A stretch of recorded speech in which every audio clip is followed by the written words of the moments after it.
Hi, I'm Amiel Stanek, editor-at-large at Bon Appétit, and this is almost every way to cook a steak.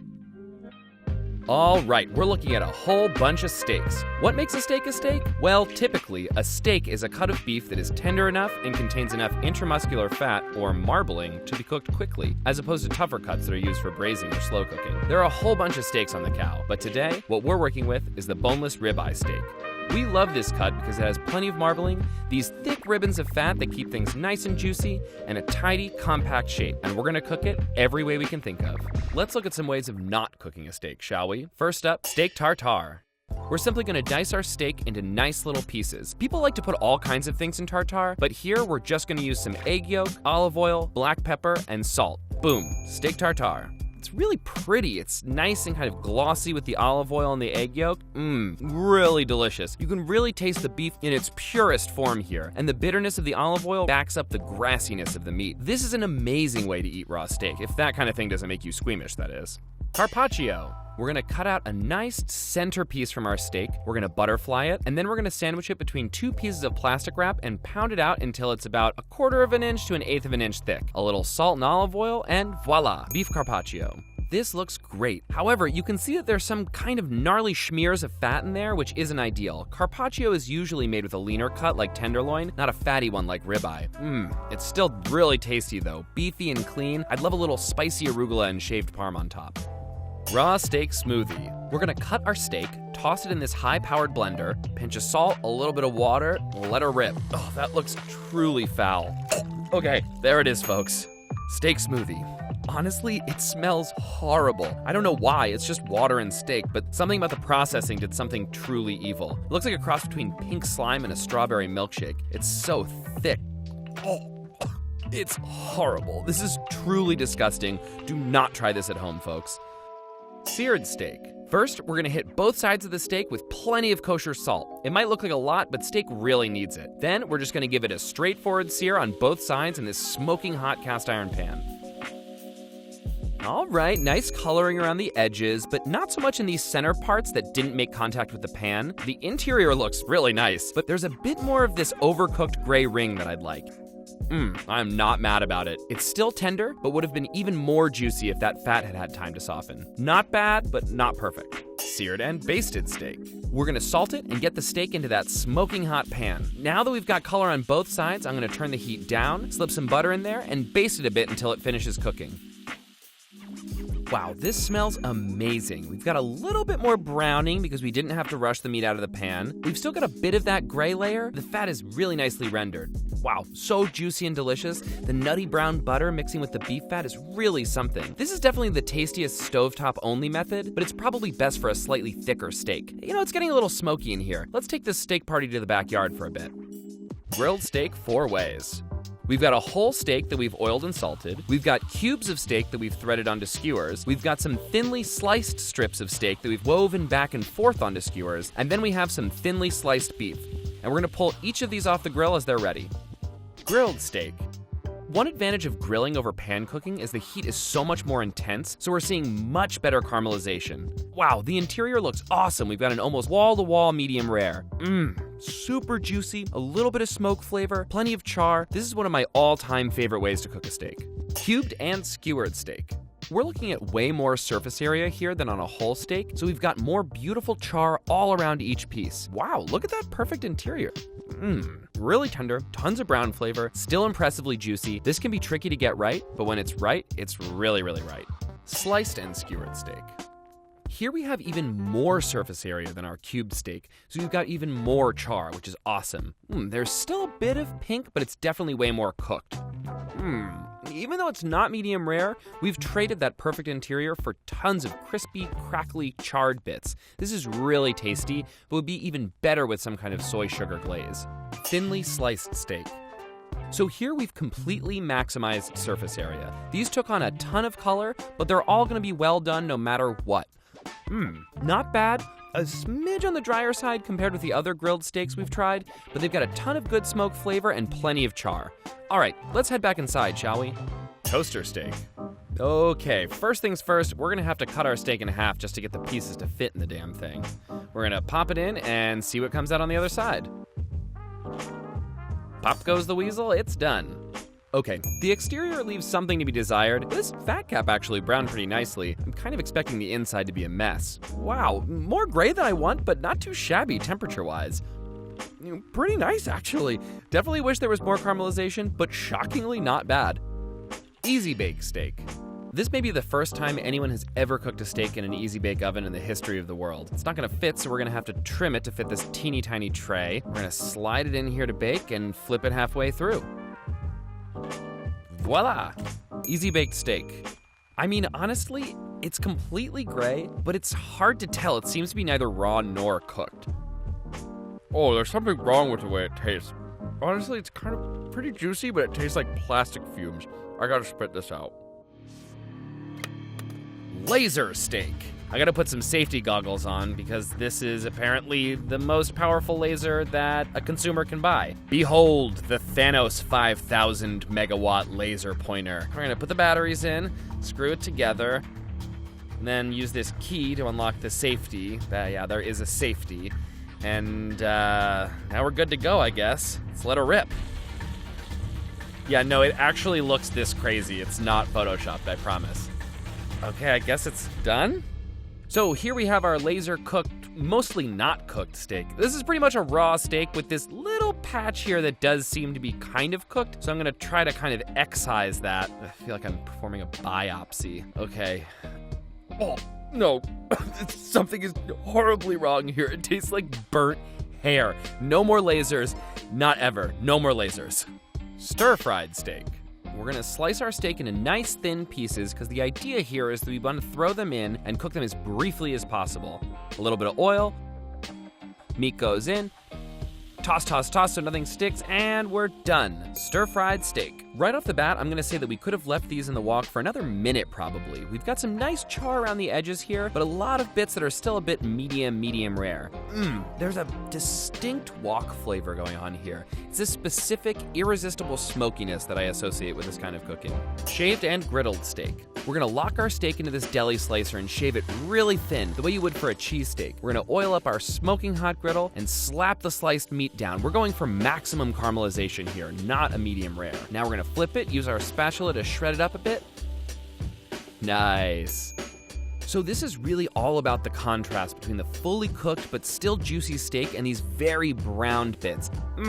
Super succulent. Those crispy bits are almost like bacon. So good. Get me some Cheese Whiz. Steak burger. We're gonna take our very cold steak, cut it into chunks, and feed it through the meat grinder. Now we're gonna form it gently into a fat patty, season it with salt, and sear it in a hot cast iron. Burger time. Look at that crust. We've got a ton of nice browning around the edges, and it's very tender since we packed it so loosely. We basically deconstructed and reorganized a steak. Yum. I don't even want a bun. The contrast is killer, but you could get a similar result with a cheaper cut of beef, honestly. You know, I'm ready for a little fresh air. Let's head back outside. Campfire steak 3 ways. This first steak we're gonna slap onto this preheated rock. This one we're gonna put directly onto these hot coals. And this one has been mummified. We covered it with salt and wrapped it in wet cloth for some reason. Now we're gonna flip these over and they should be done. Hot rock steak. Yeah, you know, I'm pretty disappointed with the crust here. Yeah, it's a hair overcooked and pretty underbrowned. Honestly, it's fine, a little extra smoke flavor, but I can't see why I would bother with the rock. Whole cooked steak. Wow, we've got some really impressive color going on here, but I can tell it's a bit overcooked and there's quite a bit of graying here. A lot of smoky flavor though, and still pretty juicy. On the whole, I love this method, but it's a bit of a wild one. Good, but tough to control. Mummified steak? Okay, this is clearly a hot mess. It looks like a burnt diaper. Oh, still on fire, hold on. Okay, it's really unevenly cooked and the outside is really disappointingly pale. Oh, horrible. It's inedibly salty and tastes like a burned t-shirt. I feel like I have to go inside and take a shower now. I feel filthy. Boiled steak. Who would boil a ribeye steak? We would. We're gonna season our water with salt and just slip our steak right in there, and we're gonna pull it out when we've got an internal temperature of 125 degrees. Yummy. All right, so no browning at all. No Maillard reaction is happening in such a wet environment. It looks gross, just gray all over, and that fat looks especially nasty. It's pretty perfect inside. It's tender, but it seems to have lost some of its juiciness, and medium rare with no browning at all just tastes kind of flabby and gross. Hot pot steak. We've got our pot of hot broth bubbling. We are gonna slice our steak as thinly as possible, and now we're just gonna lower our meat right in there and let it cook for no more than 15 seconds or so, and then we're gonna pluck it right out. Ta-da! So if we were really eating a hot pot, we'd be putting pieces in individually, pulling them out, and eating them immediately with rice, maybe a dipping sauce, instead of cooking it all at once in just plain old chicken stock. There's no browning at all. That's to be expected. It's not bad. It's very tender, but typically this would be made with a much more flavorful broth. Steamed steak. You know, for some reason, this seems even grosser than boiling a steak to me. We're gonna season our steak, plop it right in our steamer basket, close the lid, and set a timer. I guess it's done. Steamed steak. This looks pretty identical to the boiled steak. It's maybe a little less soggy looking. It's pretty rare, but I really don't like the looks of all that unrendered, unsoftened fat there. I mean, it actually tastes a bit better seasoned than our boiled steak, which is a plus, but the flavor is pretty indefensible. Braised steak. We're gonna start by searing the steak on both sides in this Dutch oven. Then we're gonna add just enough liquid to almost submerge it, cover it, and let this slow cook for about 2.5 hours. Well, that is definitely well done.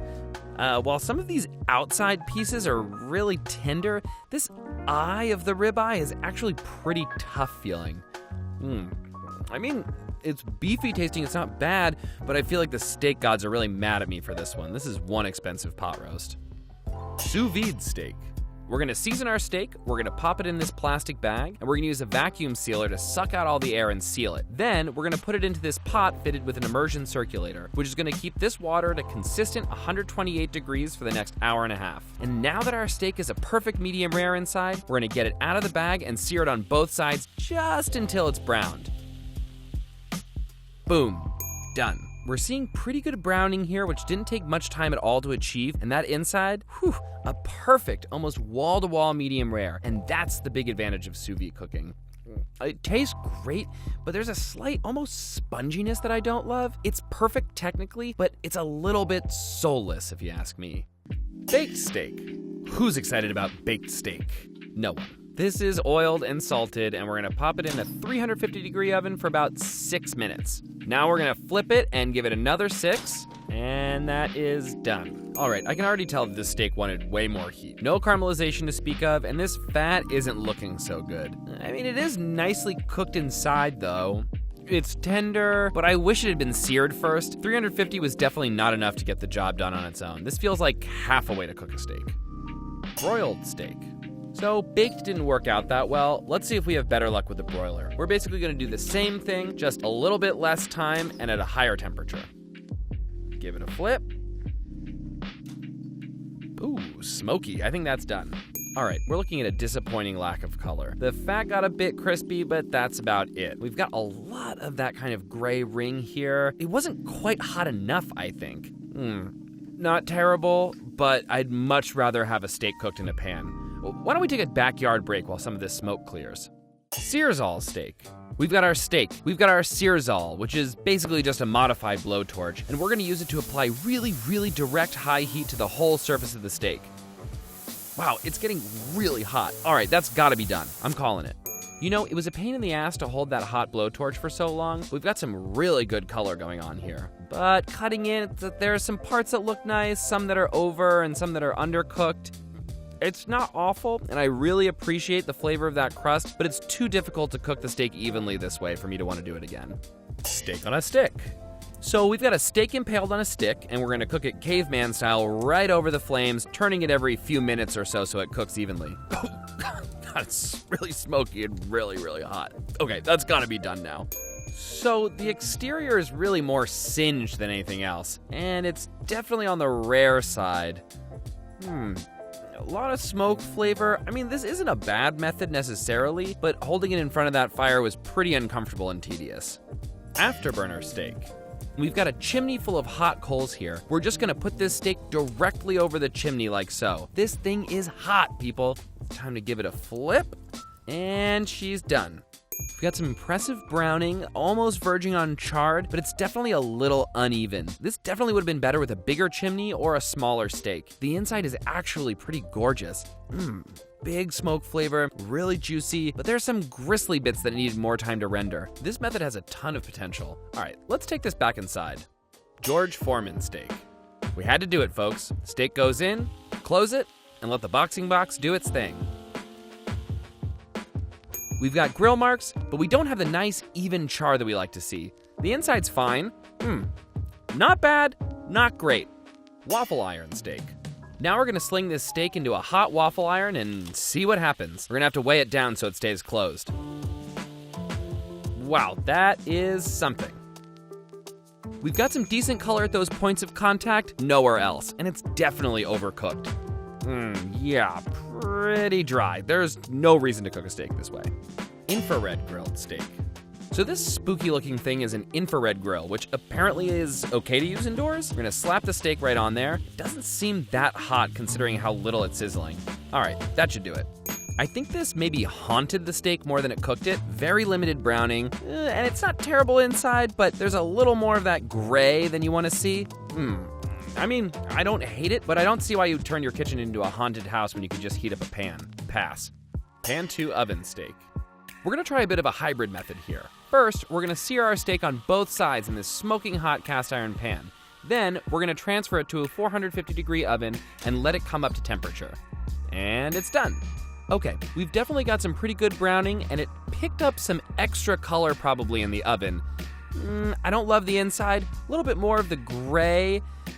Yeah, I like it, but it's not nearly as precise as some of the other methods we've seen today.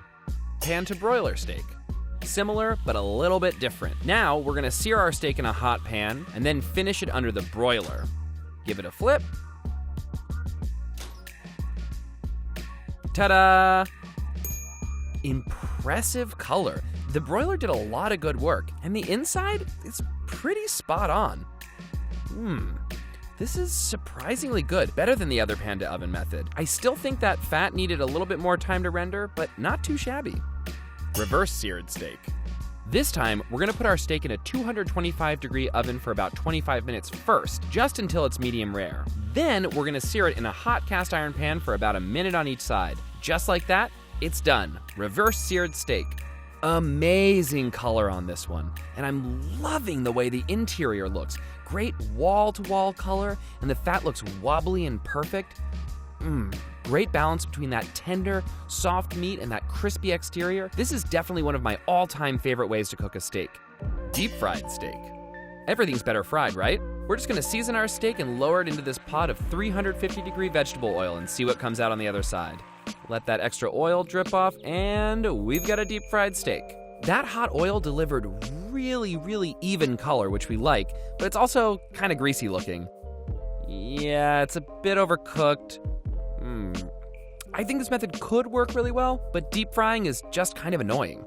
Country fried steak. Normally, you'd make a country fried steak with a cheap, tough cut, but we fancy. First, we're gonna use a meat mallet to pound it thin and create some texture. Then we're gonna dredge it in seasoned flour, then an egg milk mixture, then flour again, and then deep fry until it's golden brown all over. Damn, that looks good. So we've got this beautiful golden battered exterior, but that's coming at the expense of any actual caramelization of the meat itself. Yeah, the inside is definitely more medium to medium well. I mean, it's delicious. This is definitely a great way to cook a steak, but not such a pricey one. Freeze-fried steak.